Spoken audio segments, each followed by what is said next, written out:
Assalamualaikum warahmatullahi wabarakatuh. Waalaikumsalam. Perkenalkan kami dari kelompok E akan mempresentasikan hasil kerja kami tentang resume jurnal getaran dalam industri mekanik. Sebelumnya ada anggota kelompok E yang pertama saya, Erna dengan NIM 3, kedua Firda NIM 9, ketiga Bella NIM 20, Jerry NIM 44, Welly NIM 56, dan Ewas NIM 70. Jurnal yang akan diresum yaitu Association between Vibration Exposure and Hand-arm Vibration Symptom in a Swedia Mechanical Industry. Untuk latar belakang akan dijelaskan oleh Iwas. Oke, jadi latar belakang dari jurnal yang telah disebutkan oleh Mbak Ena tadi, itu ada 5 poin yang ada. Yang pertama itu dikutip dari laporan pekerja di Swedia, di mana 14% pekerja pria itu terpapar getaran dari mesin, yang mana di 25% waktu kerja mereka digunakan buat paparan getaran tersebut. Nah, dari itu kita muncul adanya resiko.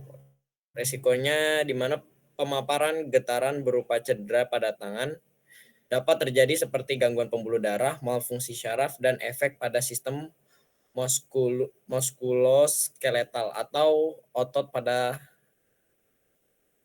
yang berhubungan pada kerangka tubuh, seperti itu. Kemudian neurological symptom atau disingkat SN dalam skala 1-3 memiliki korelasi yang lemah dengan paparan getaran yang sebenarnya. Nah, yang dimaksud dari itu apa?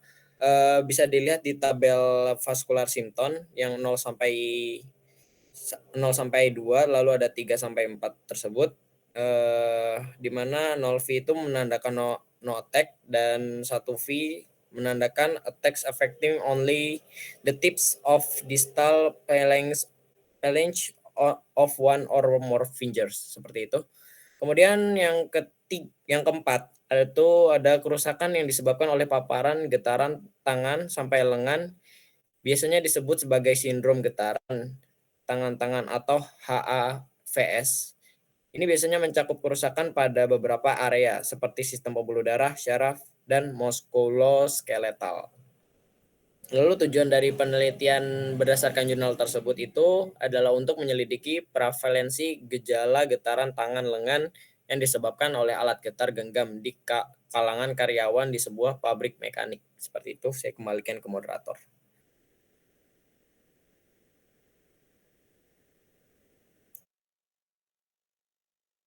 Ya, terima kasih, Mas. Selanjutnya ada metode penelitian yang akan dijelaskan oleh Willy. Silakan. Ya, terima kasih moderator atas kesempatannya. Di sini metode penelitian ya. Metode penelitian yang dilakukan dalam jurnal ini sendiri terdapat 5 metode sebenarnya. Yang pertama itu ada study group, di mana di sini telah didapat peserta sebanyak 7 orang yang memilih dan telah menunjukkan gejala HVS dan memilih untuk berpartisipasi. Kemudian mereka juga sudah menjalani pemeriksaan medis lanjutan untuk mengevaluasi apakah gejala mereka telah berubah, mundur, atau meningkat.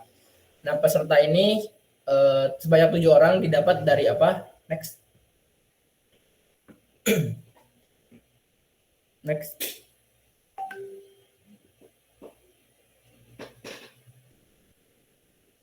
Halo, next.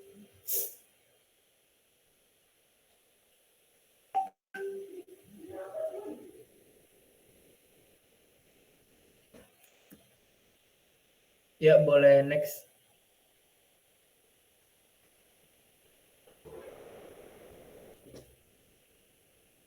Oke, mungkin Mbak Erna sedang mengalami koneksi ya. Akan saya lanjutkan di share.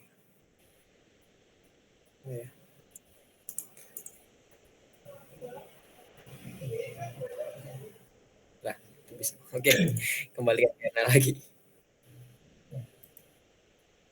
Baik, dilanjutkan ya. Nah, itu peserta tadi itu adalah peserta yang memilih untuk setuju dalam kuesioner yang mereka isi, di mana kuesioner tersebut merupakan penelitian kedua. Para peserta menjawab 10 pertanyaan terkait dengan gejala tangan dengan memilih opsi berikut, yang mana ada opsinya itu ada tidak, diabaikan, ringan, hingga sedang. Pertanyaan-pertanyaan tersebut tuh meliputi masalah neurologis. Masalah neurologis itu adalah seperti mati rasa di malam hari atau kadang-kadang sering menjatuhkan benda, terus juga kadang-kadang kesulitan untuk menekan tombol. Terus juga ada white finger. White finger itu adalah perasaan dingin di tangan atau di jari, terus jarinya jadi putih dan lembab ketika suhu sedang dingin. Yang selanjutnya adalah gangguan otot. Gangguan otot itu ditunjukkan dengan nyeri di pergelangan tangan biasanya, nyeri pada jari atau gemetar, bahkan juga sensasi kram yang ada di tangan. Next.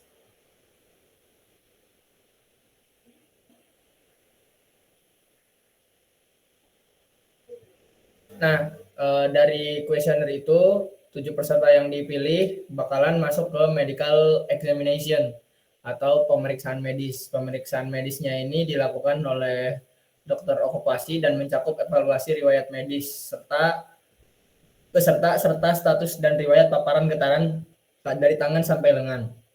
Studi yang disajikan ini mengikuti prosedur dan standar yang dijelaskan oleh Eckenval, di mana pemeriksaan meliputi pemeriksaan leher, bahu, dan siku. Dilansir dari Eckenval pada tahun 1991. Next. Nah, di sini cakupan pemeriksaannya itu yang pertama itu ada indra getaran. Indra getarannya itu diperiksa yang menggunakan fibrosense meter yang mencatat ambang persepsi untuk 8, 16, 32, 125, 250, dan 500 Hz. Alatnya itu menggunakan Dynamatic AB Malmo yang dari Swedia.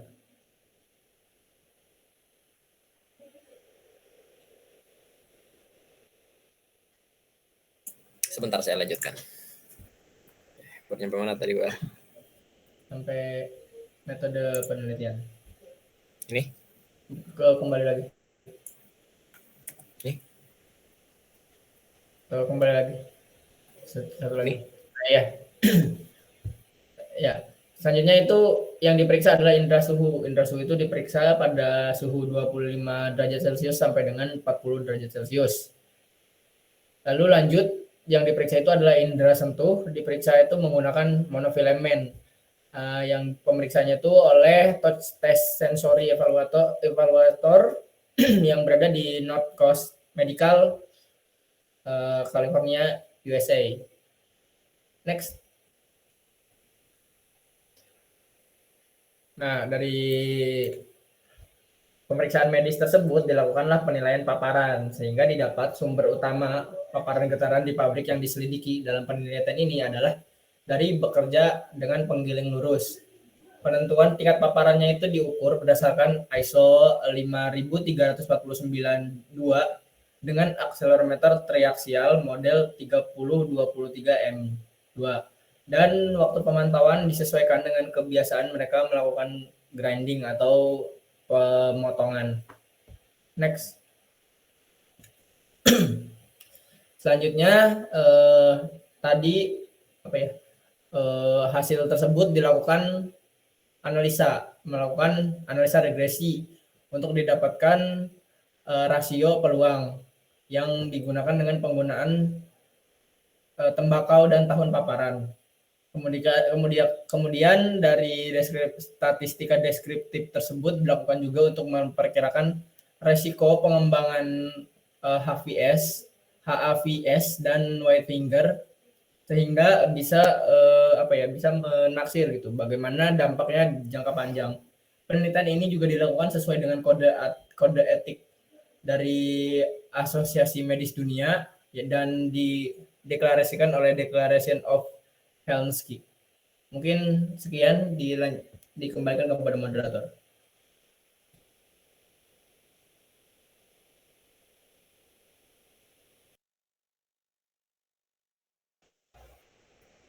Oke, mungkin bisa langsung ya. Nah, yang selanjutnya adalah hasil penelitian. Jadi dari hasil penelitian realnya, itu terdapat 66 responden yang menjawab kuesioner selama hearing test.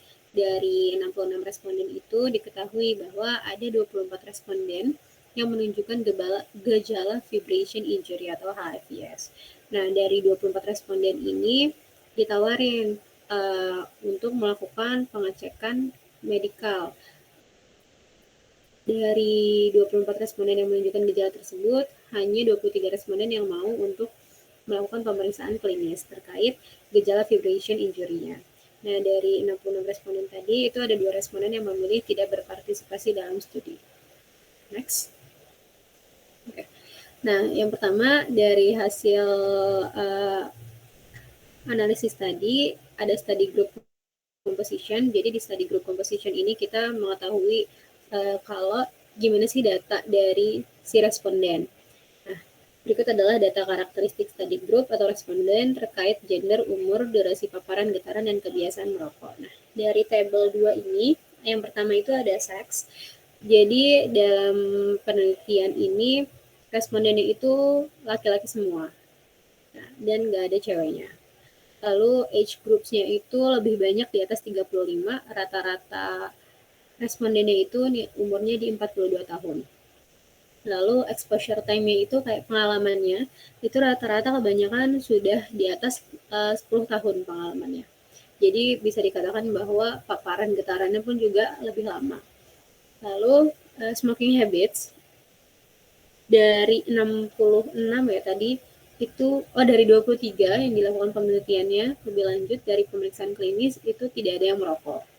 Lalu snuff habits itu kayak menghisap tembakau, itu ada yang menghisap tembakau sebanyak 11 orang dan sisanya tidak. Lanjut. Next.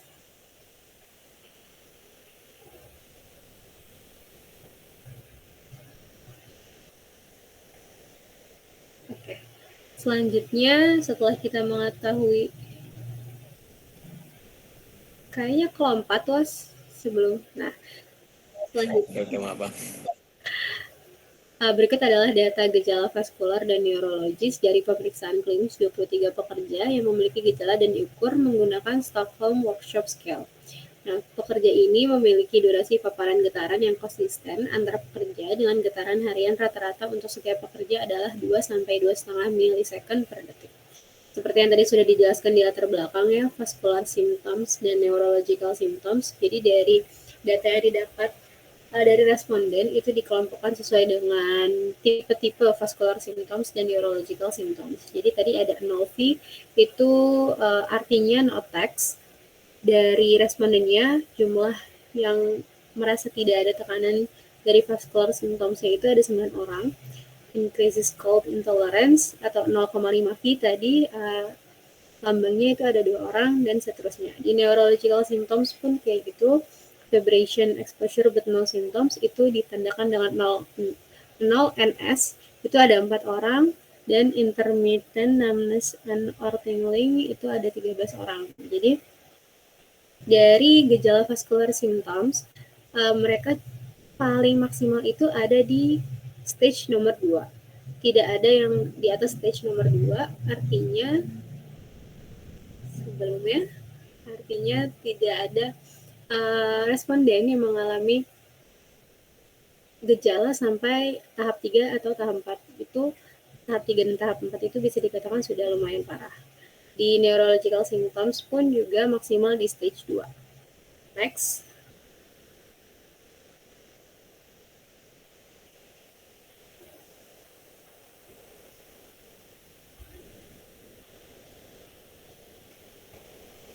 Berikut adalah tabel yang menunjukkan jumlah peserta yang mengalami vascular dan neurological symptoms. Nah, ini adalah tabel 4 itu menunjukkan kayak keadaan dari si responden.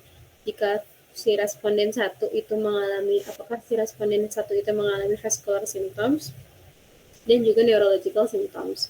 Nah, angka yang di dalam kurung itu yang seperti di 2SN dan 0V itu adalah angka yang mewakili carpal tunnel syndrome atau CTS. CTS itu adalah penyakit yang kayak permasalahan pada tangan, kayak kram tangan kayak gitu karena ada saraf yang terhimpit.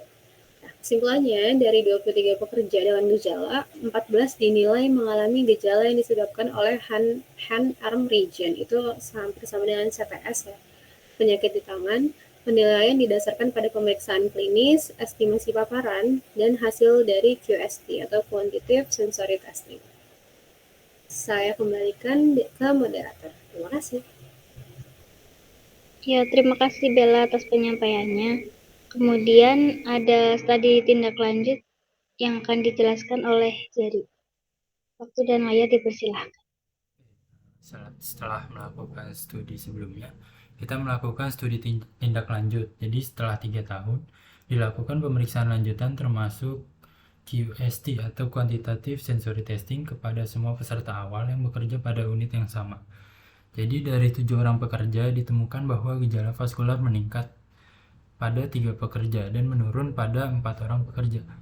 Selain itu, 4 pekerja yang mengalami penurunan gejala vaskular melaporkan bahwa gejala neurologis mereka telah membaik sejak survei pertama.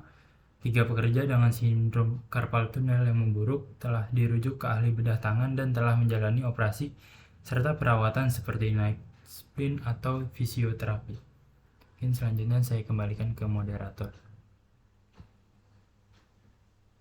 Ya, terima kasih Jerry atas penyampaiannya. Kemudian ada analisis atau diskusi yang akan dijelaskan oleh Saudari Firda.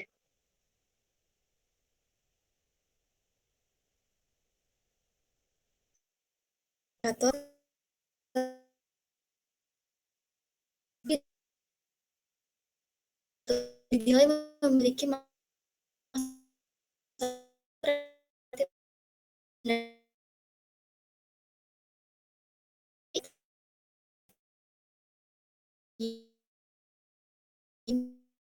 dengan 12% dalam penelitian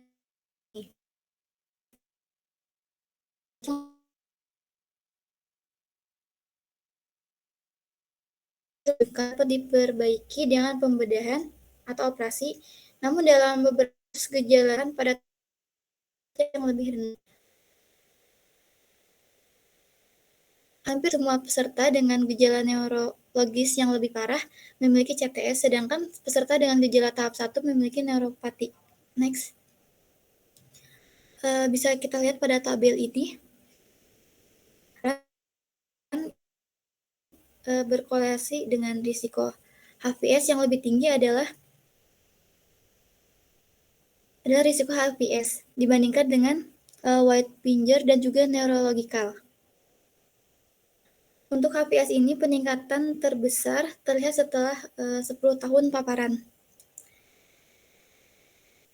Perusahaan telah melakukan perubahan untuk mengurangi paparan getaran dengan mengganti alat, dan banyak pekerja yang menyatakan bahwa ini menghasilkan perbaikan terhadap gejala mereka. Para pekerja juga mendapatkan kesadaran tentang paparan getaran, dan beberapa telah menyatakan bahwa mereka telah mencoba untuk mengubah kebiasaan untuk mengurangi durasi paparan. Saya kembalikan kepada moderator. Ya, terima kasih Firda. Untuk kesimpulannya yaitu dari keseluruhan terdapat 21% pekerja mengalami gejala akibat getaran atau carpal tunnel syndrome. Dan dari 21%-nya terdapat 23 peserta yang hadir dan siap untuk diobati lebih lanjut. Kesimpulan yang kedua, pentingnya kontrol kesehatan minimal 3 tahun sekali untuk mengurangi gejala dari akibat getaran. Yang kesimpulan yang ketiga, carpal tunnel syndrome dapat disembuhkan dengan melakukan operasi, setidaknya gejalanya dapat berkurang. Berikut referensi jurnal yang kami dapat.